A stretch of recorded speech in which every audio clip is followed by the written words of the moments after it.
Bioscope, বাদর কিংবা পুতুল নাচ।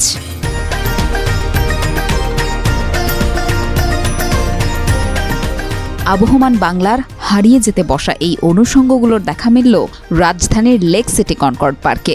দেশে অন্যতম বৃহৎ আবাসন নির্মাণ প্রতিষ্ঠান কনকর্ড গ্রুপের উদ্যোগে ২১ ও ২২ ফেব্রুয়ারি সেখানে হয়ে গেল মনোমুগ্ধকর বসন্ত উৎসব।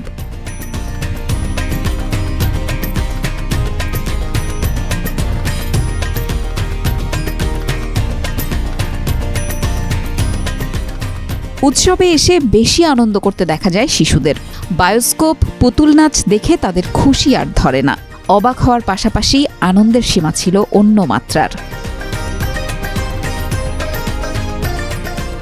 সবথেকে বেশি ভালো লেগেছে হচ্ছে পুতুল নাচ। হ্যাঁ, আর বায়োস্কোপ। পুতুল দেখেছি, তারপর জাম্পিং করছি, তারপর হচ্ছে মাংকি ধরেছি, অনেক কিছু করছি। মেলায় এসে আমার অনেক ভালো লেগেছে। আমার বিশেষ করে পুতুল নাচটা বেশি ভালো লেগেছে। পুতুল নাচটা অনেক ইন্টারেস্টিং ছিল এবং অনেক সুন্দর ছিল।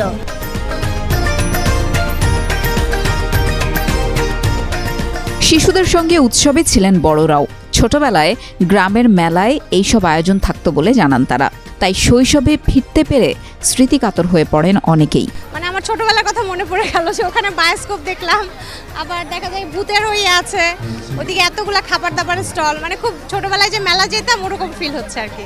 বিশেষ করে বাচ্চাদের জন্য অনেক দারুণ হয়েছে ব্যাপারটা। এখানে মোটামুটি গ্রামীণ যে খেলাগুলো ছিল আগে আমরা ছোটবেলায় যেগুলো দেখে বড় হয়েছি সবগুলা খেলার মোটামুটি আয়োজন ছিল। তো এটা হচ্ছে বাচ্চাদেরকে ওই জিনিসটার সাথে পরিচয় করায় দেওয়া, যেমন বায়োস্কোপ বলেন, তারপর বানর নাচ ছিল, তারপরে যে পুতুল নাচ ছিল। তো এগুলা তো বাচ্চারা আসলে বাস্তবে দেখে নাই কখনো। এটা খুব ভালো লাগছে আমার। সবকিছুই খুবই সুন্দর সেটআপ। ছোটবেলায় অনেক ছোটবেলায় এরকম ধরনের মেলা পাইছিলাম, একদম যখন ওর মতো ছিলাম তখন। এই ফার্স্ট টাইম বড় হওয়ার পরে, স্পেশালি ম্যারিড হওয়ার পরে এরকম সুন্দর একটা আয়োজন দেখে খুবই ভালো লাগতেছে। স্পেশালি পুতুল নাচ অনেক বছর পর দেখছি, অ্যান্ড অল দ্যাট স্টাফস ওই যে দোলনা, বায়োস্কোপ স্পেশালি। হ্যাঁ, বায়োস্কোপ অনেক ছোটবেলায় দেখা হয়েছে। তো এইভাবে আসলে খুবই ভালো লাগতেছে, শৈশবে ফিরে গেছে এমন লাগতেছে।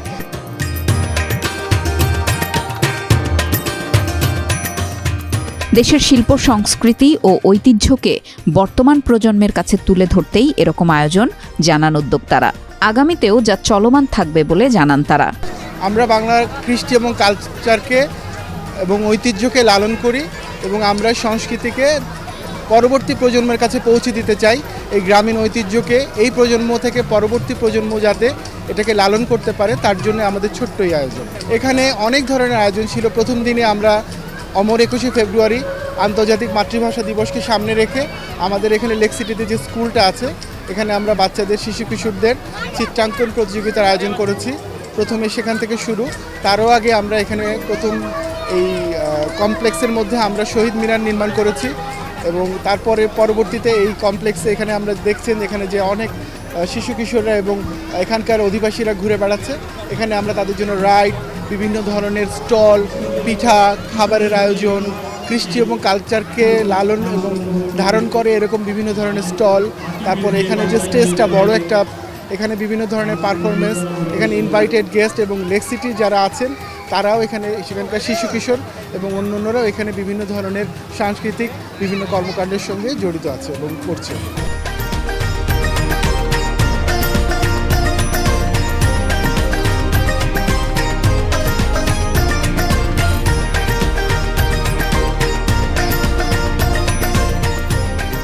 দুই দিনই মেলার আয়োজন ও কার্যক্রম ঘুরে দেখেন কনকর্ড গ্রুপের ব্যবস্থাপনা পরিচালক শাহরিয়ার কামাল।